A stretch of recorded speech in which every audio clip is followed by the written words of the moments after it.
قصه توم ادیسون خیلی جالب و تاثیربخش بود.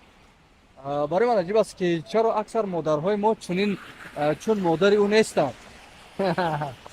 مادرهای ما ببینید، حالا وقتی ما فرزندا را میگیم که شما باید خوانید، میبریم همه کسا در دست آموزگار میسپریم شه، اما امی کودکا و نورسای امروزه همون مادرای تربیه کرده استادن، تعلیم و تربیه داده استادن که اونها خودشون در وقتش مکتب خوب نخونده بودن یا عموما نخونده بودن و هیچ وقت توماس ادیسون یا که حکیم فردوسی و صنایع و بیرونی و دیگر امی باید اخراج شد که او تربیه کرده نمیتونه.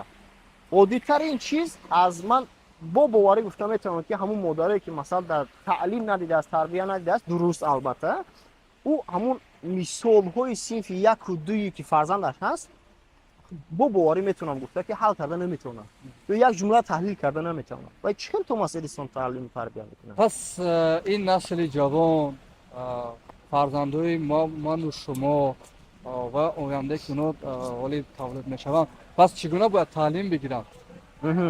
تعلیم البته اگر مادر خودشان تعلیم داده نتواند، اگر مادر خودشان حداقل موتیواسیا داده نتواند، پس از کجا بگیرد اون تربیه را؟